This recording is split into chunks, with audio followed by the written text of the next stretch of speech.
gives me a great pleasure to be able to introduce Dr. Cara Judea Alhadeff. Today, she has published dozens of books and essays on climate justice and animism, interfaith spirituality, critical philosophy, performance studies, sexuality, and ethnic studies. And her photographs and performance videos are in both in private and public collections, including at the MoMA in Salzburg and San Francisco MoMA. She has been defended internationally by freedom of speech organizations. Alongside Vandana Shiva, Archbishop Desmond Tutu, Alhadeff has received the Random Kindness Community Resilience Leadership Award in 2020. And she is a former professor at UC Santa Cruz and the Global Center for Advanced Studies and program director for Jews of the Earth. She teaches, performs, and parents a creative, zero-waste life. And it is a great pleasure having you here, Cara, and I'm so happy you're here. And I'm going to turn it over to you. Okay, fantastic, Nurit. Thank you so much. And I'm delighted to kick off our new Sacred Ecological Judaism season. To begin, and you're welcome to scroll back and see some examples, with Jeff Carreria from Paradigm Shift. A shift in paradigm is not just a new set of ideas about the same world. A shift in paradigm is a shift into a new world altogether. So I'm proposing today 3 possibilities to help lay the foundation for a profound paradigm shift away from our consumer convenience culture toward a biocentric, mutually beneficial society. A radical pause in what we think we know. A radical pause in our habituated tendency to seek technological alternatives or solutions, and those are both in big quotes, to climate crisis. And a radical pause in order to learn from the non-human world around us, exploring cultural biomimicry as a potential solution.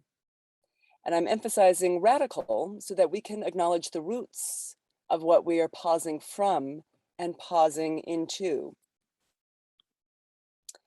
My primary invitation to you today is to reconsider what you think you know.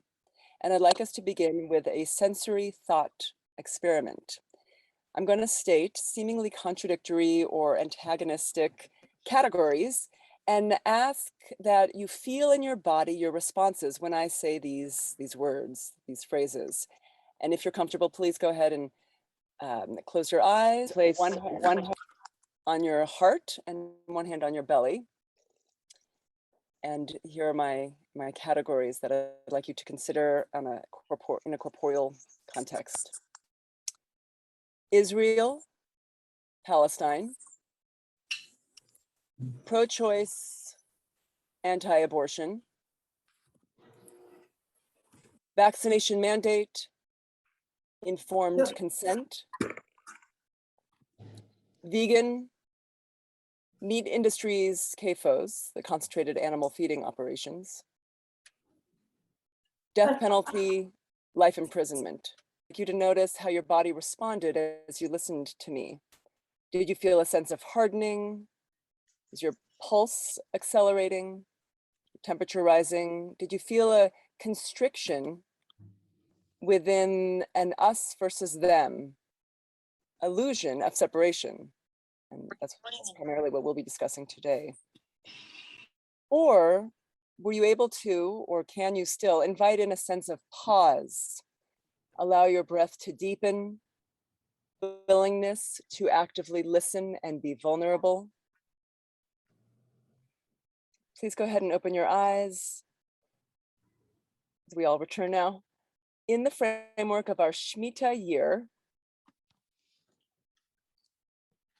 the year that we're considering today, I'd like for us to play with the idea of selah, pause, and that includes a practice of decolonizing our relationship to homogenizing linear time, and mitzrayim, narrowness or constriction, and that originally referred to our flight from Egypt, but relevant now in how we get stuck in our habits of assumptions, refusing to ask questions, refusing to seek connections, refusing to witness our interdependencies.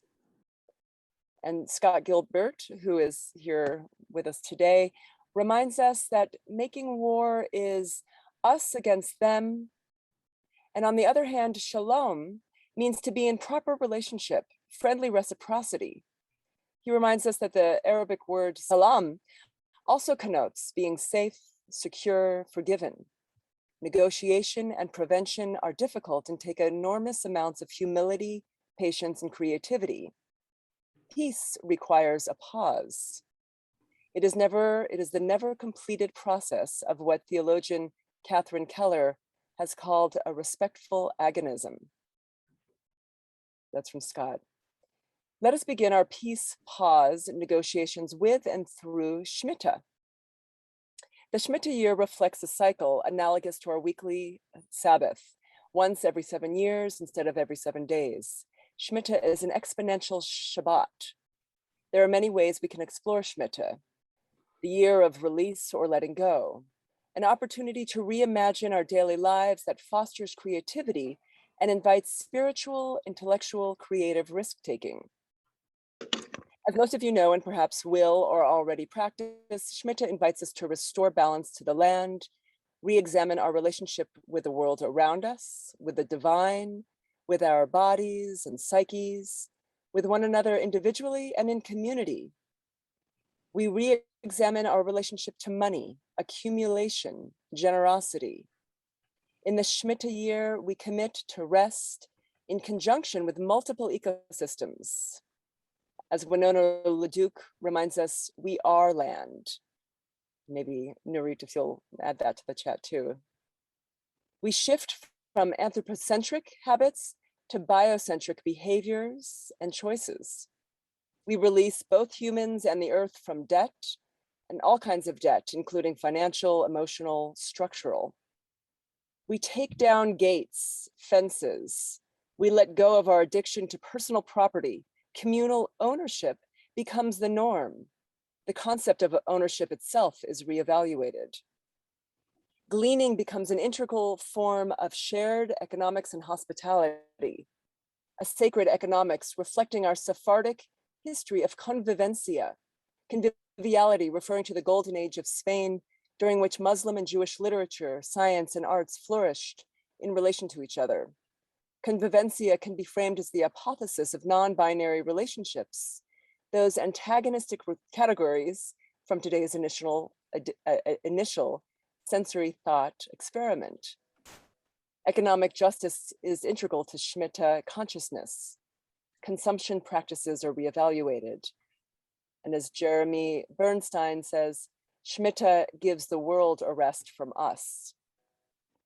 In contrast to our industrial civilization's obsession with unlimited economic and technological growth, Arthur Waskow, who is also here with us today, urges us to embody a spiritual and politically radical pulsating economy, a Shmita rhythm that invites a pulse shifting between growth and rest, an opportunity to rethink the vastness of our economy. Oikos, which is the root, the etymological root of economy and ecology, home. This includes evolving an embodied pause, invokes personal, community, and ecological healing, a healing with our lands as we pause to question our habits and recreate our relationships. My presentation today will hopefully inspire you to explore the beauty of the fertility of the pause, the in-between, where we can begin to find allies in unexpected places. Just as practicing Shabbat is a practice of civil disobedience, choosing to not participate in relentless hyper-industrialist capitalist drive to do more, radical rest, Shmita, also debunks the status quo, the machine of our everyday taken for granted violence. This commitment to Shabbat consciousness requires that we completely re-examine the interrelationships among our social, economic, and land-based infrastructures. It is the foundation for the slow movement. Just as the profound Jewish tradition of Shmita can help lead us through many of our contemporary crises. Models of rest from nature can help guide us.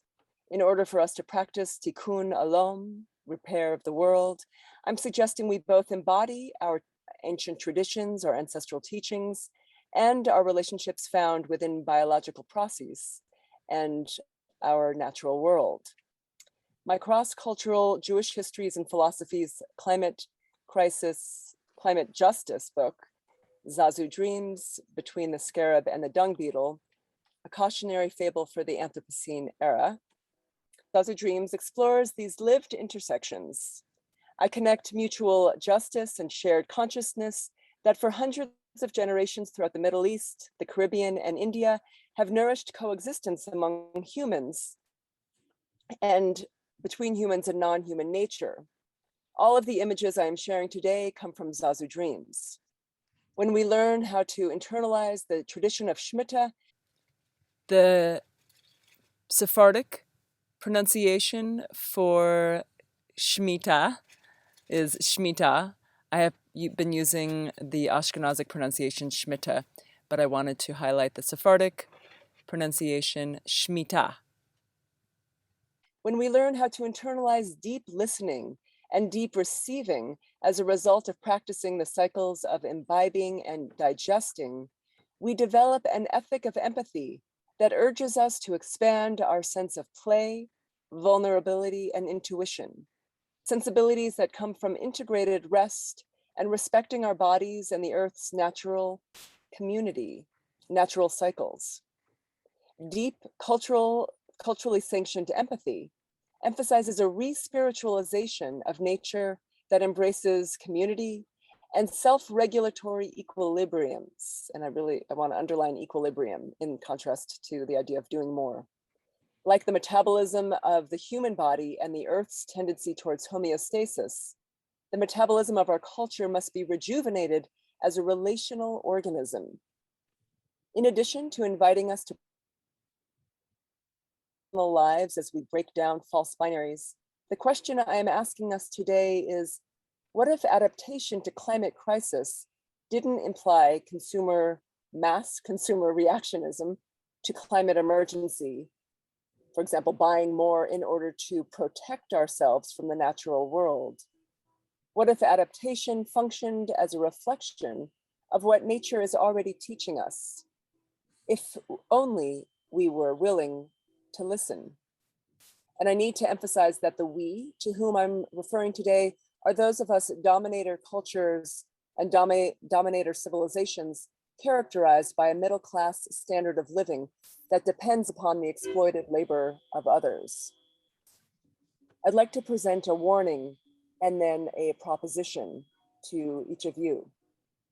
We know that commercial mechanisms that supposedly reduce our stress and increase our leisure time actually eliminate natural cycles. Our body never gets a break. Our land never gets a break. For example, no crop rotation, no Shmita, no pause.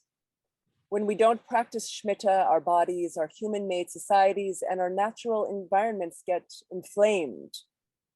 Our bodies and our earth are on fire, and literally on fire.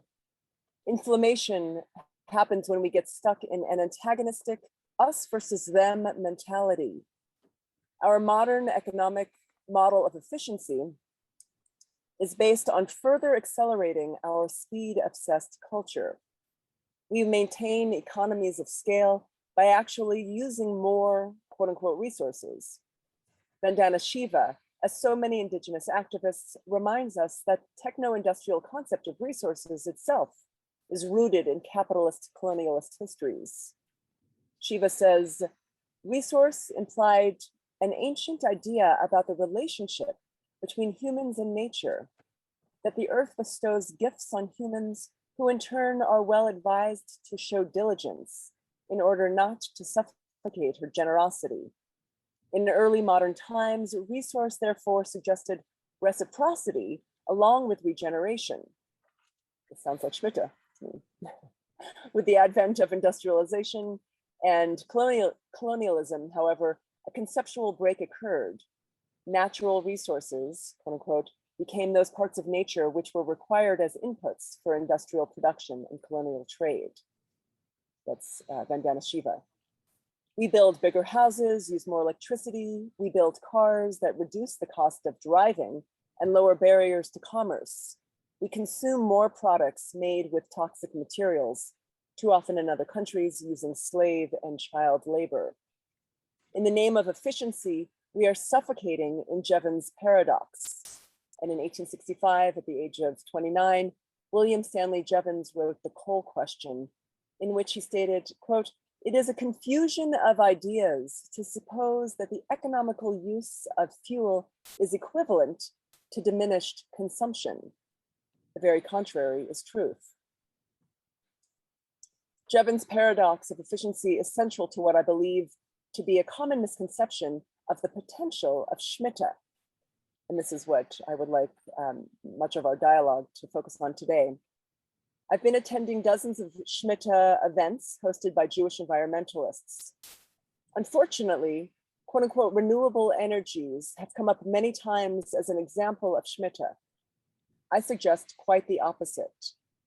At this juncture of geopolitical, ecological, social, and health catastrophes, we must critically question the greening of capitalism, clean green solutions such as the erroneously named renewable energies revolution.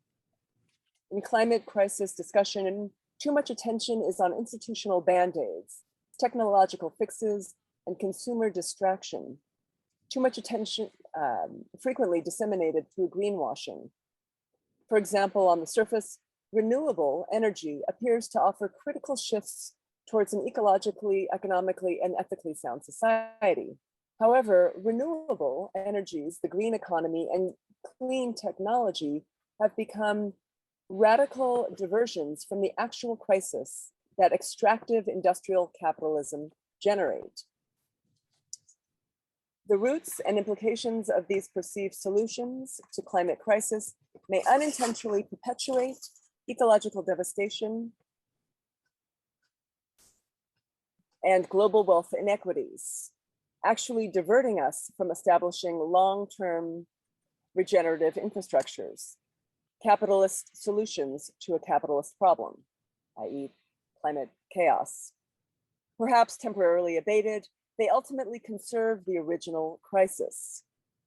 However well-intentioned, like the misleading construct of efficiency, these supposed alternatives to global petroculture perpetuate violence of wasteful behavior and destructive infrastructures. As with climate crisis injustices, communities that are the least responsible for converging calamities are the hardest hit. For example, the characters in Zazu Dreams witness social and environmental costs of subjugating others through fossil fuel addictions and their ostensible, quote unquote, green replacements. Both carbon intensive extractive economies are dependent on people and objects reduced to resources as disposable.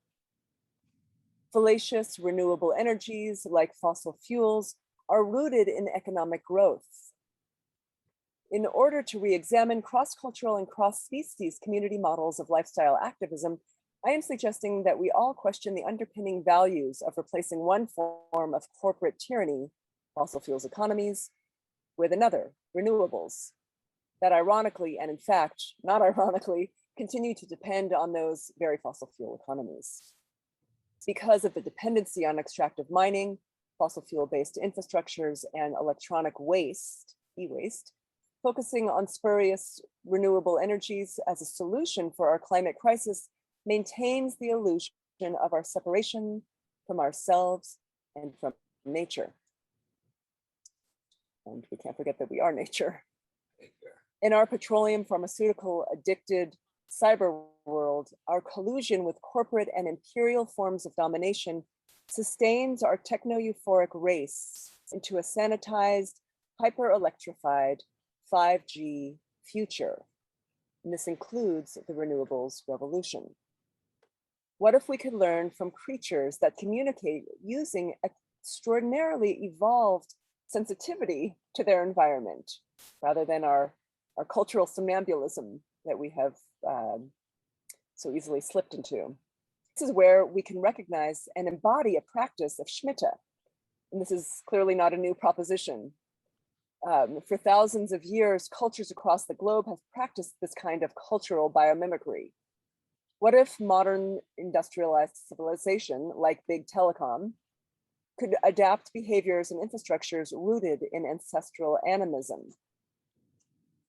For example, if we embrace how our non-human kin, underlining kin, learn, we can develop a healthier, more equitable world through co-relational infrastructures. We can remember that we are bioelectrical systems that use electrochemical activity and electrochemical signals to move through time and space, to adapt, to be in relation to the shifting worlds around us.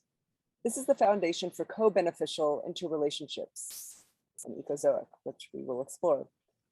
Non-hierarchical electrical communication patterns in nature can be used as models for human interactions as we evolve toward ecological justice. This intimacy-based movement is rooted in spiritual practices and everyday life choices.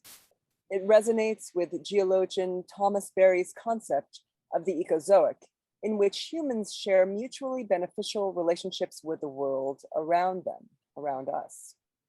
Intellectually, structurally, and spiritually, we integrate with our natural environment rather than compete with it. Renouncing the Anthropocene as we shift into the Ecozoic era means that we honor the sentient abilities, the electromagnetic cellular consciousness of animals, plants, trees, and the organic intelligence of these non-humans, our kin. We are all, by nature, electrical beings, animated by our electromagnetic fields. This understanding intersects with Dr. Suzanne Simard, and she may be here today, with Dr. Suzanne Simard's research on the intimacy of how trees communicate through intricate webs of mycelium. Simard has been called the Rachel Carson of our time. Below are some examples. Below are some examples, Shmita-like models from nature that all integrate a pulsating rhythmic cycle of pause, a pause that conserves energy and could help us reduce the use of artificial heat sources and artificial cooling, like air conditioning. If we were to apply these earth technologies as cultural biomimicry models, we could recreate our entire architectural, engineering, and agricultural infrastructures. Ancestral animism from a variety of cultures could be our guide. For example, many plants enter a state of dormancy to protect themselves from both extreme cold, like freeze, and extreme heat, drought. A dormant tree secretes a sugary liquid that protects itself from freezing inside. Tiny leaf blankets wrap around the tree buds. The tree pauses. It is an example of embodied Shmita. Insect dormancy is called diapause. Animal dormancy is called hibernation. Torpor is a short-term period of sleep during which animals reduce their body temperature to save energy. And again, this is about equilibrium and not about doing more. While hibernation and torpor are forms of coexistence with cold, estivation manifests as coexistence with heat. For example, during a drought, earthworms, mosquitoes, land crabs, tortoises, and salamanders can go through estivation. Brumation is dormancy in reptiles and amphibians. Droughts can force crocodiles, for example, into brumation. They burrow into the side of a riverbank until the drought passes. This kind of interspecies consciousness invites us to learn passive solar architecture, and here are a couple of examples, from cold-blooded animals who use the sun to help themselves keep warm and use the earth to help protect themselves from the sun. I'm proposing that we reflect on these animal cycles in the context of evolutionary biology and epigenetics. And during this period, rather than the traditional cycle of every 7 years, think of Shmita cycles, that now may become unpredictable because of climate crisis. Certain plants, animals, and insects conserve their body fluids, cool down, slow their heart, and save energy. Chill, rest, prepare. This pause is not about eventually doing more, but about equilibrium. This pause allows us to deepen our vitality, practicing our sacred attunement to ourselves and the worlds around us. My 10-year-old son, Zazu, calls this deep noticing. In Silent Spring, Rachel Carson reminds us there is something infinitely healing in the repeated refrains of nature. Through deep noticing, we can learn strategies to embrace this healing, developing self-care and community care tools that revitalize health and racial equity in the face of the normalcy of unlimited growth. And in Zazu Dreams, I explore multiple examples of cultural biomimicry that the military is adopting. And I'm suggesting that we go beyond the military's tendrils into our own forms of cultural biomimicry. And one version of this that we could apply in the context of bioregionalism and focusing on the vitality of the local is Rahm Emanuel in his book, Nation City. Emanuel, the former mayor of Chicago, explores cities as vital centers for paradigm shifts because of the smaller scale, less bureaucracy, less entangled infrastructure, and more potential for resource sharing, resource in its multiplicity. Embodying Shmita values means genuinely practicing degrowth. If Jubilee is the great letting go, then we can see rest and renewal as a time for celebration, not deprivation or sacrifice. Again, big underlines. Sabbath itself maintains an ethos of self-restraint. As Arthur Waskow tells us, restraint is not self-denial, but an opportunity for joyful individual and community expression. Rest and renewal become integral to dignified living choices that develop work patterns rooted in equilibrium and creative collaboration. Ched Myers from Sabbath Economics reminds us that abundance is our divine gift and self-regulation is an appropriate response. He emphasizes the importance of moving beyond the doing, not doing dichotomy, again, another false binary, and instead practice an individual and collective recovery from industrial civilization. I am suggesting that each and every one of us practice environmental justice and community action through something that I'm calling SOUL, an acronym S, the shared, opportunity, used, local. Through an urgent commitment to creative waste collaborations that focus on a SOUL, shared, opportunity, used, local framework, we can begin to transform corporate capitalism's everyday violence, consumption and entitlement, creating a bridge between community action, infrastructural design, corporate accountability, policy reform, and individual responsibility. And the idea of responsibility as the ability to respond. Cecilia Vicuña speaks about this. Fostering the advantages of working together across cultural, economic, and ethnic differences, we can offer how the concept of home, as I mentioned before, oikos, economy, ecology, can become a unifying goal. Through dialogue and debate, we can bridge seemingly irreconcilable differences and intractable conflicts. Through active listening, where people of diverse backgrounds can find allies in unexpected places. Many exclamation points. Our varied experiences and perspectives can nourish sustainable coalition building and develop extraordinary resiliency and creativity necessary for community. More than ever in history, it is essential to recognize our interconnectedness and our unity in diversity. Following models of truth and reconciliation in South Africa, post-apartheid conversations, growing relationships can help overcome fear that divide and conquer politics breed. Divide and conquer techniques can only be inflicted when individuals do not experience themselves as relational beings. Rather than blaming and shaming and adhering to us versus them divisions, we recognize our commonalities and how we are all interdependent. When we are clearly attuned with the space and objects around us, we witness what is already here, how it can be used in surprising ways. Again, referring to soul, shared opportunity used in local. Like the physicist and cosmologist Stephen Hawking's idea, everything we need to know is already within us, just waiting to be realized, and that's in this image. Greta Thunberg urges us to remember that we already know how to solve environmental crises. From the psycho-spiritual commitment, we can engage collaborative economic tools for biocultural transformation, a resistance to colonialist legacies of systemic economic oppression and extractive industries, a joyful cross-cultural interspecies approach to climate crisis mitigation weaves simultaneous community, individual, and infrastructural accountability. This collective spiritual intelligence, this deep mindfulness is a devotion to nonviolence, recognizing and nurturing the sacred in everyday objects, a devotion to repurposing objects.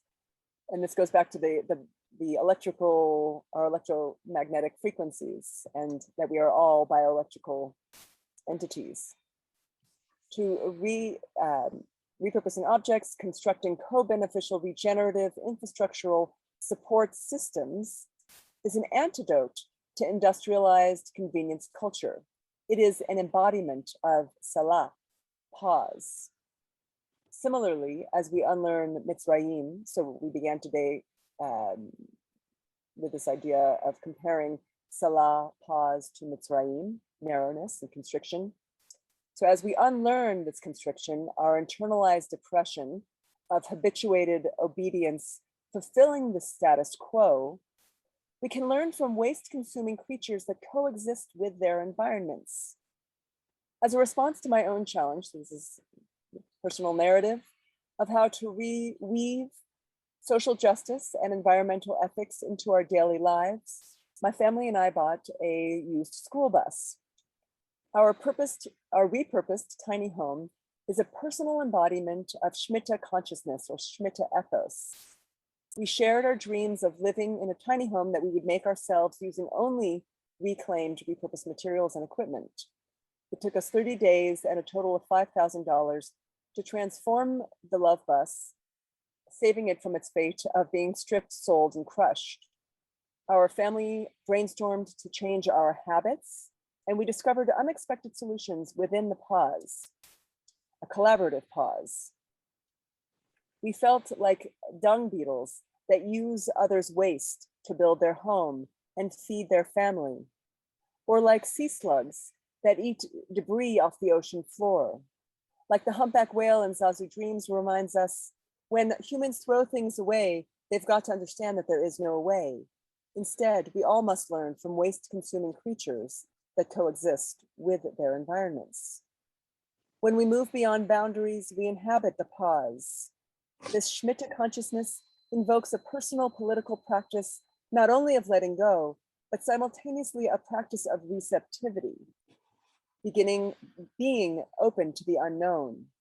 These collaborations help us identify and nourish being receptive to unpredictable solutions or alternatives to destructive normalcies. We can mutually develop skills to learn how to be receptive to a future we have not yet imagined, a future that may seem impossible. And I end here with a scene from Zazu Dreams in which the main character is caught in the plastic gyre, in the Pacific Ocean. I think it's now something like 5 times the size of France. The time when I wrote it, it was twice the size. And he is able to extricate himself with the help of the fish, but also because he hears the voice in his consciousness, hears the voice of Jacques Cousteau. The impossible missions are the only ones which succeed. And finally, I'd like to conclude with a Ladino proverb. What the world thinks impossible can happen In a moment. And the Spanish is Lo que no acontece en un mundo, acontece en un punto. I'll finish with this from Zazu Dreams. I understood more and more that there's so much work to be done, that the only way to heal ethnic and racial divisions and the ecology of our global body is to see how we are all interconnected. We all have to take care of each other.